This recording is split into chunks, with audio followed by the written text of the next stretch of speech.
Sige, so may BDI, no? So, kung itudlo karon is arithmetic progression, no? Pero more about sa kuanta kaning calculator techniques ta, no? Since murag kabalo naman grota sa basics ani, no? Assume na lang na kabalo mo sa basics sa pag-compute na niya, no? Pero of course, namos dire sa video kay para magtunog calculator techniques or calculator tricks na no need na magbutang sa papel or mag-solve manually.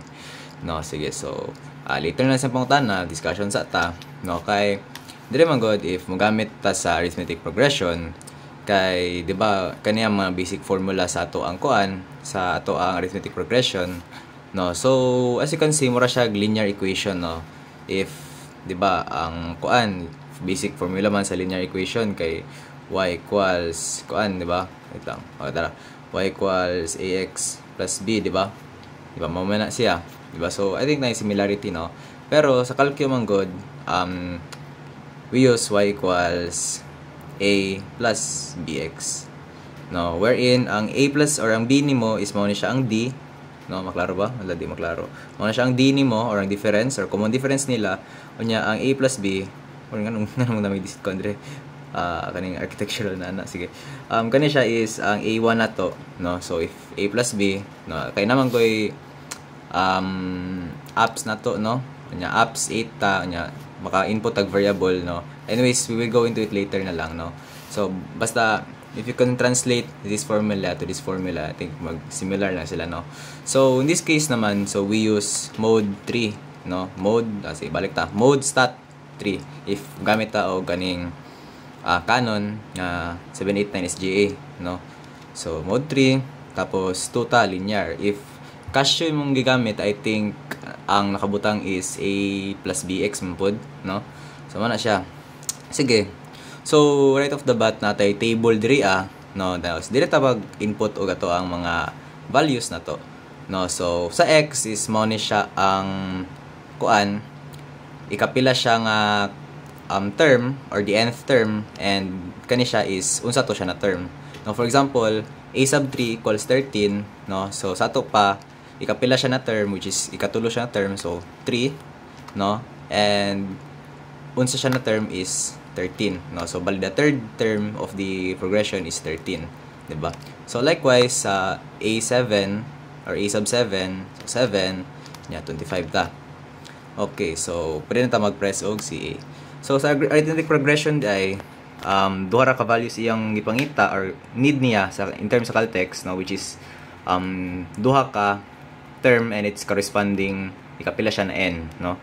Sige, so sama ni ha. Sige. First bangutan na what is A20, no. So diretso na ta. Ang sa pagkuha is natay apps dire, no. Apps nya 8, no.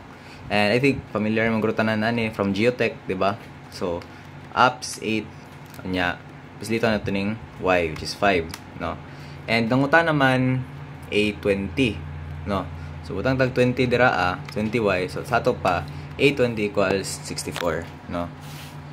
Sige, so a20 wala din maklaro equals 64. Okay, so kuan na lang pod, no. Just a little something na lang po para dili ta makalimot, no.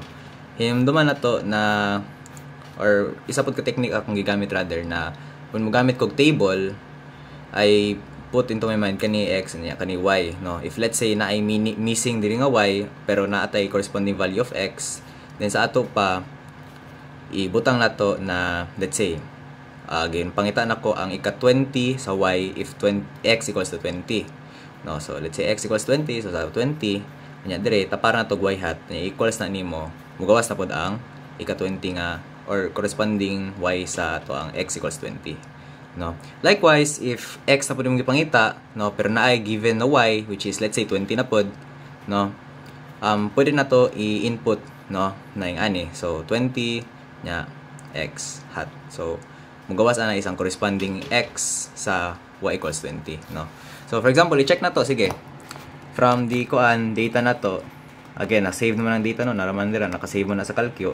Sige, let's try pangitaon na to, ikapila nga term si 64, what if nga nang pangutan na, no.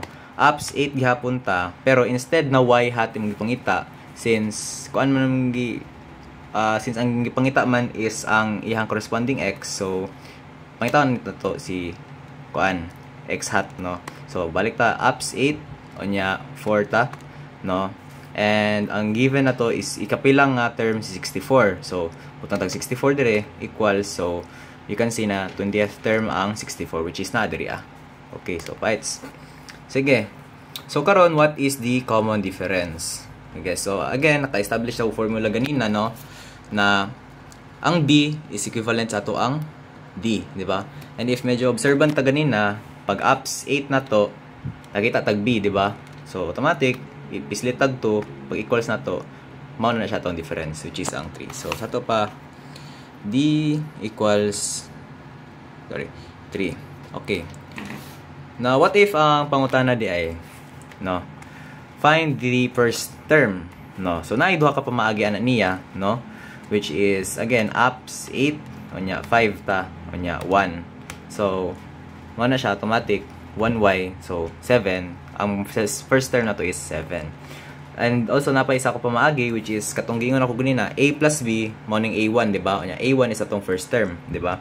So try na to, a plus ups 8 unya 2 na pod, dapat ang resulta ni 7. So same ra gyapon, no? Okay, fights. Now karon, unsa na to pagkakita sa summation of the first 20 terms, no? Sige, so mugamit ta og store function ani niya, no? Or pwede po isulat na to sa papel kang bahala, no? Pero ang kuan man ani niya is balik kuan sa natong a, kuan sa pud natong b, no? And ilet na to x as a variable nya summation notation na to sa calcio. Sige, sama na. Sige, so first is na naman tay d, which is ang b, so equals na to nag b, di ba? Halad klaro, b, no? Unya ang a na to is pangitaonon pa sa calcio, so mode sorry ups 8 unya ang a na to, which is 1. Okay, so a na to is equals to 4, so a equals 4. Okay, so magumana na, balik ta sa mode 1 na to, no? So ato ta sa summation notation na to, which is ups 2 nya input na to ang a plus bx, no, which is sulat na sa to, isa na to, a plus bx, no. If a equals 4 nya b equals 3, di automatic 4 plus 3x. So mao na itong input sa calcio. Sige, butang ta 4 plus 3x. Okay, so asa man magsugod ato ang kuan, ato ang summation. So again, first 20 term, so input ta og 1 to 20 nya equals din ta para makita ta 710 ang answer. So sa ato pa S20 klaro ba, equals 710. Okay, so nanatay atong mga answers na to kana and the common difference, which is C3. Okay, so fights, maat salamat kayo sa pagpaminaw. Yeah, that's it. Thank you.